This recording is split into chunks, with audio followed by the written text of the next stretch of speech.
The monthly meeting of the Fairfield Glade Community Club Board of Directors will come to order.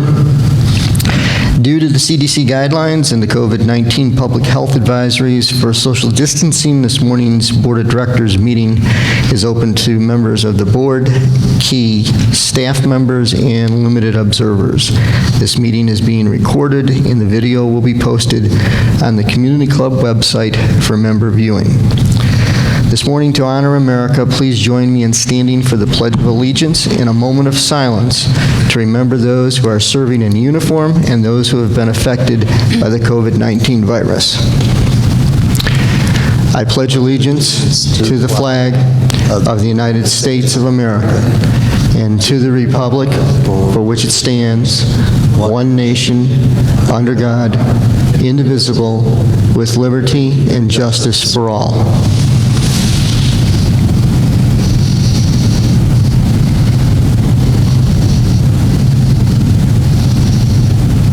Thank you.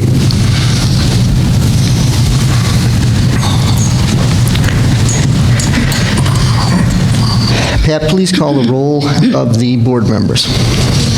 Here. Here. Mr. Galloway. Mr. Jones. Here. Mrs. Miller. Mrs. Storr.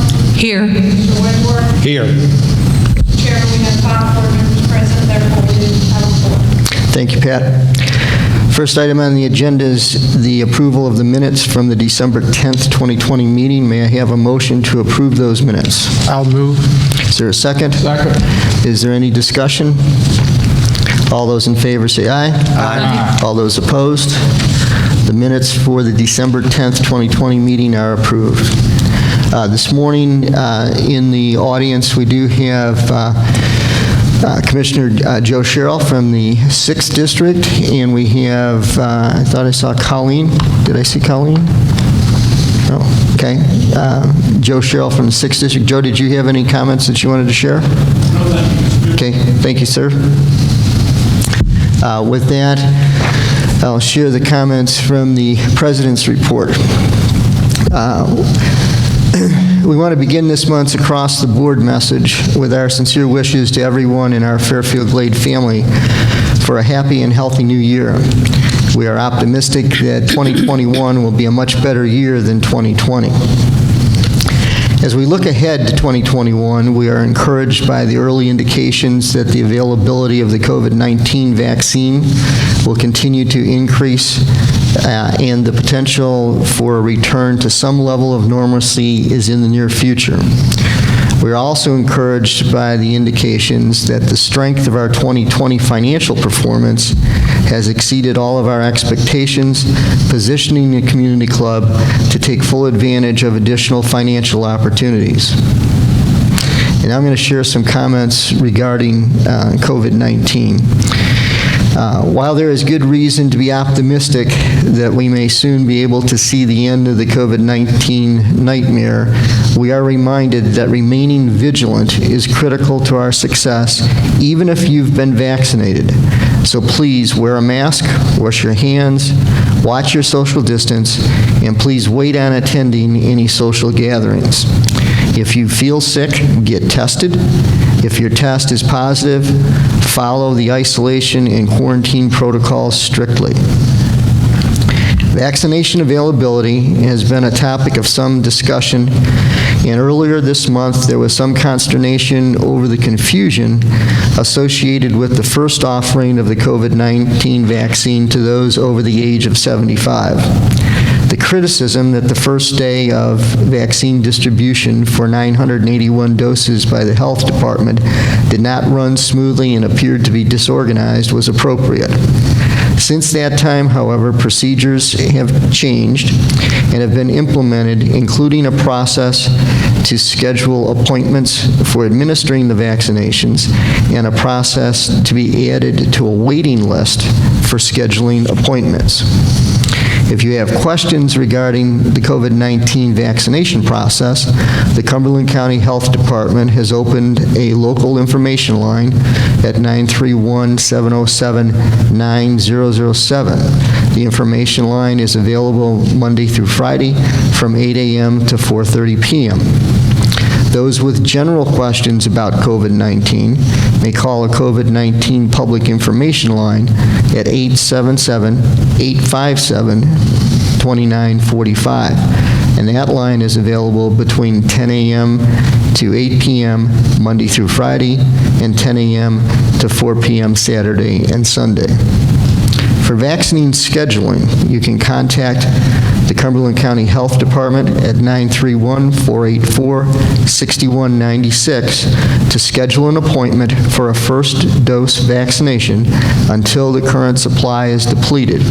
You will need to try several times in order to be connected. The COVID-19 waiting list. The state of Tennessee health departments, including the one here in Cumberland County, are now allowing eligible individuals to register online for an appointment waiting list for the COVID-19 vaccinations.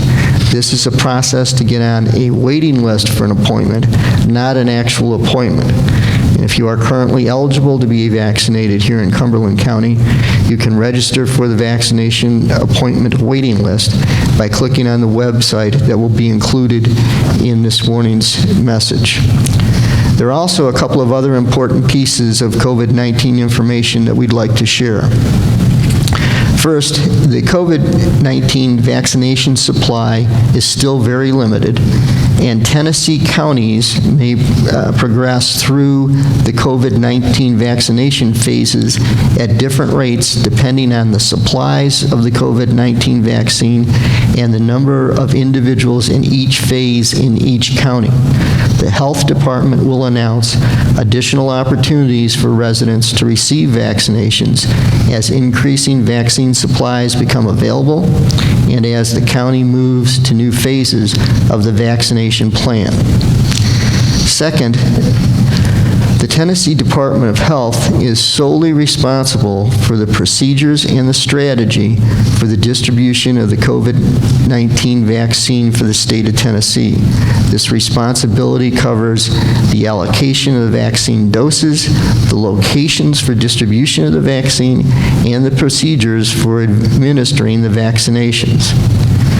At this time, the health department has authorized CVS and Walgreens pharmacy organizations to distribute COVID-19 vaccine to long-term care facilities like the Uplands, Life Care, and Good Samaritans.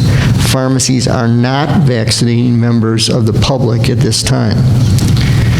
The Board of Directors has communicated on more than one occasion through our Cumberland County officials to the Health Department that the Community Club is eager to provide whatever assistance is needed to aid in the vaccination of residents by offering the use of our facilities, providing staff to assist in the control of crowds and traffic, and making our communications network available for the distribution of critical information.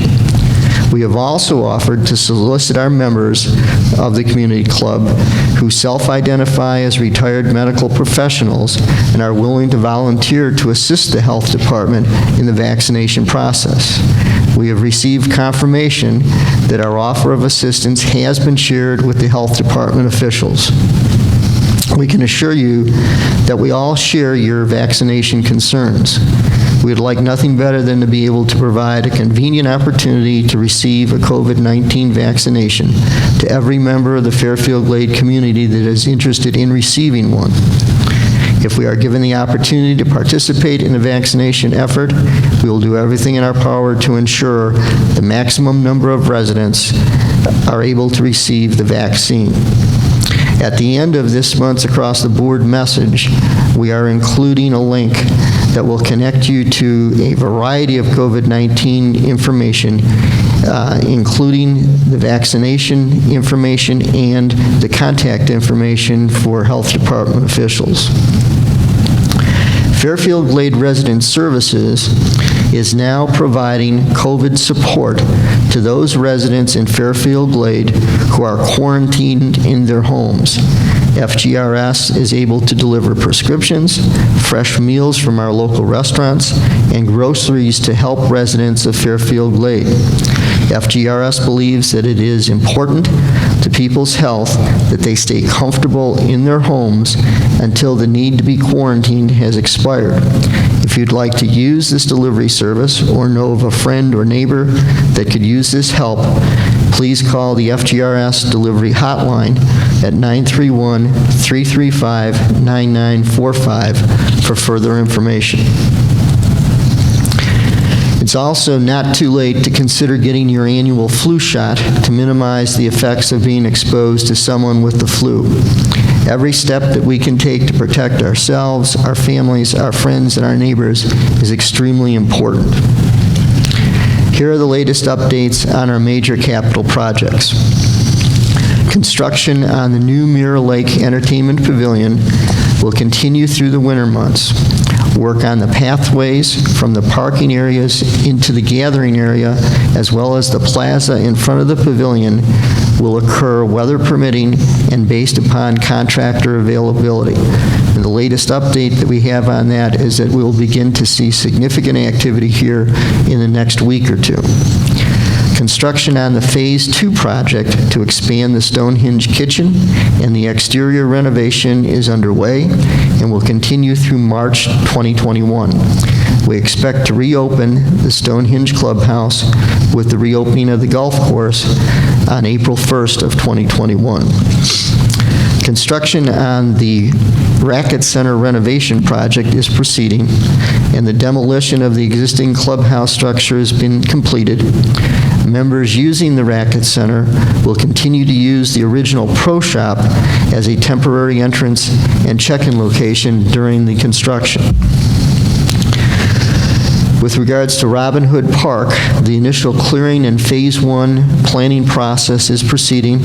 The initial clearing of the area is nearly complete, and the Phase 1 projects that include refurbishing of the existing pavilion and facilities, in addition to creating a new parking lot, will proceed as the Peavine Road work is completed in the area. Renovation of the restrooms in the Pro Shop at Heatherhurst is also proceeding on schedule. The restrooms are complete with the exception of a few final touches. Construction on the Pro Shop is on schedule with carpeting scheduled for installation in early February, followed by the fixtures. We expect to be able to reopen the clubhouse with the new restrooms in the Pro Shop on or around March 1st of 2021. And that is our January update from across the board. The next item on the agenda is the General Manager's report. Bob? Thank you. Just have one item. The golf rounds for 2020 were about 120,000 rounds. That's 17,000 less than budget and 15,000 less than 2019, but all due to the COVID-19 shutdown. Jeff and his team really did a great job making up rounds once we reopened May through the end of the year. The good news is the average rounds per course per day open were 108 compared to 106 in 2019. So when we were open, people were playing, and more so than 2019. So that's the good news, and hopefully that will continue in 2021. Thank you. Thanks, Bob. The next item on the agenda is the Architectural Control Committee update. And do we have Sam or Doug? No, I can do it. John? Yeah, I'll do that one. I'm going to give you through 2020 since we have the year-end numbers now. Miscellaneous approvals, that includes changes to existing houses here in Fairfield Glade. In 2020, we had 1,721. That's up from 2019 of 1,627. New homes approved in 2020 was 90, and that's down slightly from 2019 of 103. New homes started was 88 in 2020 versus 99 in 2019. And new homes completed in 2020 was 103 versus 81 in 2019. So overall, the new construction here remains strong in Fairfield Glade. Thanks, Jen. Barb, you want to do the resort update? I thought you forgot about me. Good morning, everyone. Wyndham Timeshare visitors in 2020 were 38,469, and so far in 2021, we've had 705 visitors. As far as timeshare revenues with food, the conference center, December, we had 381, which is 3% of revenue, and year-to-date is 4,900. The racket sports, 1,035, which is 6% at 10,800. Of course, Dartmoor and St. George are closed, but the year-to-date was 47% for Dartmoor at 121,400 and 49,500, which is 33% for St. George. Golf revenues, 960, which is 12% for golf. Year-to-date, 635,800. And food, 960 for December, which is 12%. And that is 126,228.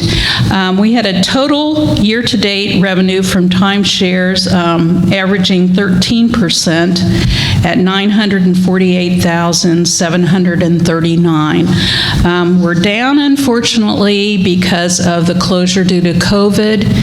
We're down about 300,000 from the timeshares. So hopefully this is a much better year. Thank you, Barb. The next item is the monthly financial report. Denise?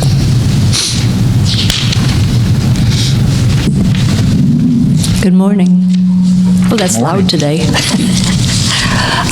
Well, we did have a good year. We did end our cash higher than when we started for the year. So I will just kind of go through the details, and then Bruce will give you his treasury report, which might explain some more of the numbers I share with you today. So let me get that right. I'll start with the balance sheet. And for sewer, their capital cash was at $1.3 million, and their operating cash was at $1.7 million. So we do have a total of about $3 million there in cash. PP&E, his property, plant, and equipment, was $10.5 million, and his equity is sitting at $13.5 million. For POA and amenities, our operating cash is sitting at $3.7 million, and our equity for both is $1.9 million. POA capital is sitting at $2.6 million, and the PP&E is sitting at $36 million, and equity too at $36.6 million.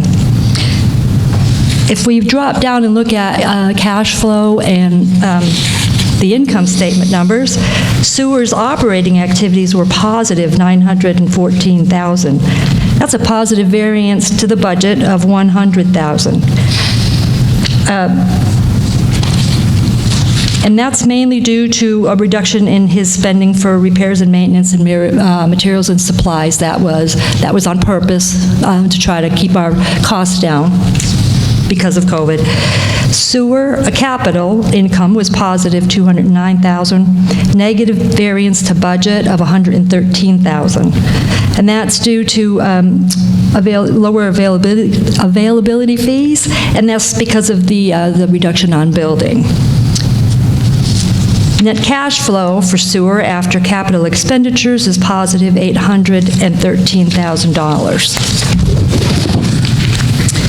For POA, results from operating activity were $2 million. That's a positive variance to budget of $1.6 million. There are savings across the board, almost in every department for labor, because we did not have as much seasonal help this year. For benefits, we had tax savings in benefits for the wages that we were paying to people who were out with COVID, and the government gave us a tax credit for that on our taxes. So that was part of the savings in benefits. And additionally, we did get a grant for $30,000 due to COVID for relief from the small business. Amenities, results from operating activities were negative $519,000. That's a negative variance to budget of $472,000. Same thing, main drivers are the wages were big and benefits were big, and then we stopped, didn't do a couple of our large expenditures for the year. That also gave us a boost. POA and amenities combined, operating results are positive $1.5 million, and the variance to budget was positive $1.1 million. Capital net income was positive $3.2 million. That's a positive variance to budget of $188,000. And that was mainly due to a sale of some capital assets and amenity reserve fees being up some and lot merger fees. Combined net cash flow was positive $1.8 million. That was combined. Any questions? No? Thank you. Thank you, Denise. This month, we have no unfinished business to consider. Under new business, we have the revised 2021 capital budgets and some carryovers. And Bruce, you want to do your treasurer's report first? Thank you. Good morning.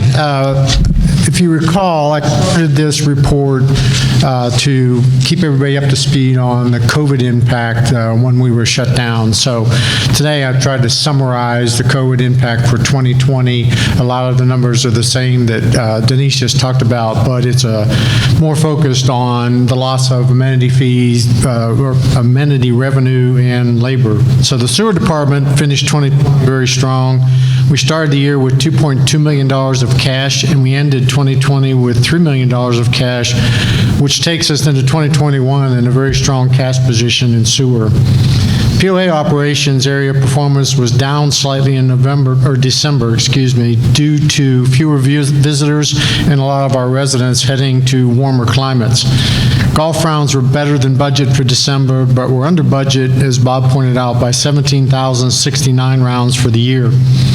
Overall, reduced activities resulted in December amenity fee revenues being unfavorable by $63,460 out of a budget of $232,168,000, bringing our year-to-date amenity revenue total to $1.9 million unfavorable, primarily due to being shut down from March 21st through April 30th. We began the year with $1.9 million in POA operating cash, which excludes capital, which is accounted for separately per the CNRs. But we ended the year with $3.7 million of operating cash. Our focus continued throughout the year on cost reductions and savings in operations while providing quality services to our members and guests.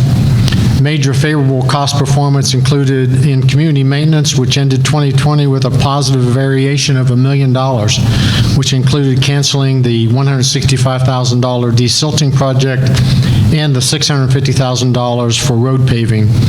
Other significant positive variations included G&A expense, which was positive by $341,000, and marketing and events with a positive variation of $140,000. We continue to monitor our labor costs throughout the year because it's one of our major expenses. Currently, we have 141 full-time employees, 68 part-time employees, and 12 seasonal employees with 1 employee on leave. Our labor costs for 2020 were $699,000 positive